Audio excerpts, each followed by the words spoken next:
Hi friends, இப்போ நம்ம பாக்யலட்சுமி பார்க்க போகிறோம். பாக்யலட்சுமியில் வந்துட்டு நம்ம பாக்கியா இருக்காங்களே, அவங்க வந்து பாட்டியை சமாதானம் பண்ணி சாப்பிட கூப்பிடலான்னு சொல்லிட்டு வாங்கத்தை சாப்பிட்லான்னு சொன்னால் மறுபடியும் டென்ஷன் பண்ணுது பாட்டி. திரும்ப திரும்ப பேசுகிற நீ, திரும்ப திரும்ப பேசுகிற நீ அப்படின்னு சொல்லிட்டு ஹை பிபி ஆகுறாங்க. பாக்கியா கோப்படாத, பாக்கியாவே கோப்படுத்தி பார்க்குற நீ அப்படிங்கிற மாதிரி ஆயிடுச்சிங்க.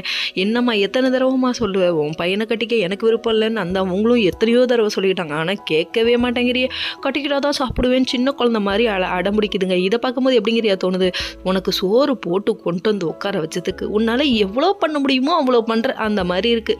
விட்டுருங்க, தப்பிச்சு ஓடி விடுங்க அப்படிங்கிற மாதிரி இருக்குது பாக்கியாவை பார்க்க. அதுக்கப்புறம் பார்த்தீங்கன்னா, நீங்கள் என்ன வேணால் கோச்சிக்கோங்க, நீங்கள் சாப்பிடாம கிடந்தாலும் நான் உங்கள் பையனை ஏற்றுக்கவே மாட்டேன், இங்கே இருக்க சம்மதிக்கவும் மாட்டேன் அப்படின்னு சொல்லிட்டாங்க.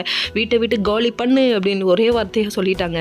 வேறு லெவல்ப்பா அப்படிங்கிற மாதிரி ஆயிடுச்சு. இப்போ கோபியும் எவ்வளவோ சொல்லி பார்க்குறாங்க, பாக்கியாவை திட்டாதீங்கம்மா, பாக்கியா இடத்துல இன்னொருத்தவங்க இருந்தாங்கன்னா இவ்வளோ நாள் நான் இந்த வீட்டில் தங்கறதுக்கே சம்மதிச்சிருக்க மாட்டாங்க அப்படின்னு சொல்கிறாங்க. என்ன சொன்னாலும் கேட்க மாட்டேங்கிறாங்க நம்ம பாட்டி. என் பிள்ளைய நீ வந்து இந்த வீட்டில் இருக்க சம்மதிச்சாதான் நான் வந்து ஏதாவது பண்ணுவேன், நீ இங்கே இருக்க விட்டா சும்மாவா இருப்ப, என்ன டார்ச்சர் பண்ணுவி அப்படிங்கிற மாதிரி இருக்குது, நீ என்ன வேணால் பண்ணிக்கோன்னு சொல்லிட்டு இவங்க ரெஸ்டாரண்ட் கிளம்பி போயிட்டாங்க. நம்ம இனியா ஒரு பக்கம் ஃபோனும் கைமா இருக்காங்க.